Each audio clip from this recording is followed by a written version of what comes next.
In the summer of 1944, Nazi reconnaissance spotted a large American army unit massing near the front lines in France. Tanks, artillery, trucks. German high command redirected troops to respond. Thousands of soldiers repositioned. Defenses prepared. There was no American army there. There were 100 men, inflatable rubber tanks, a sound truck playing recorded tank engine noise, and a team of artists and set designers from New York and Hollywood.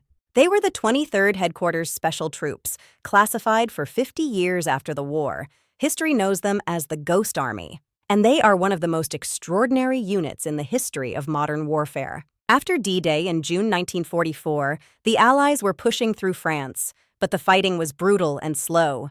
Every mile cost lives. American military planners had an idea. What if you could make the Germans think troops were somewhere they weren't, drawing their forces away from the real attack? They wanted something different.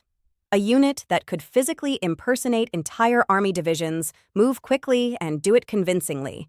The solution was incredibly creative. The Army put out a quiet call for men with unusual skills. They wanted artists, designers, actors, sound engineers, men from film studios and art schools. What they got was extraordinary. Future world-famous painters, legendary fashion designers, and celebrated illustrators. These were not typical soldiers. They sketched the French countryside in their downtime.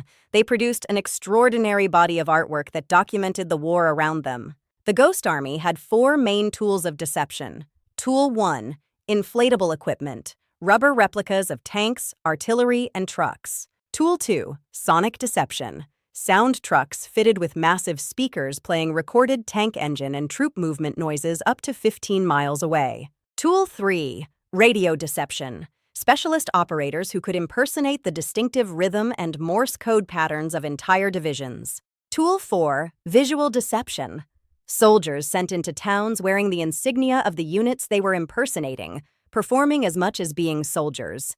Between 1944 and 1945, the Ghost Army ran approximately 21 deception operations across Europe.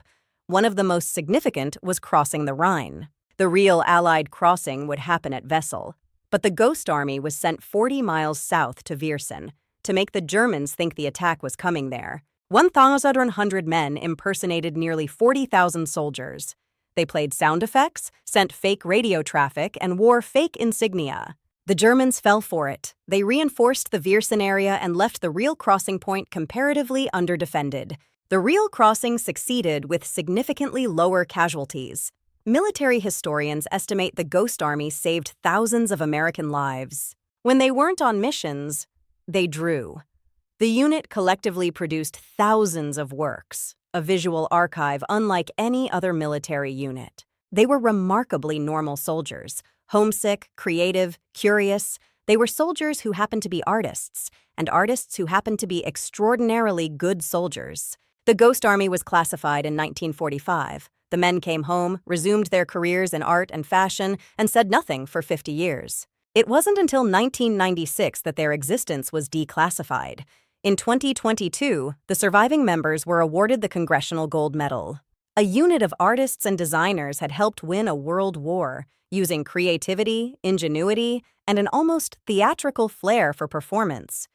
They proved that sometimes the most powerful weapon is an idea, a performance, a convincingly deflating tank. Subscribe for more.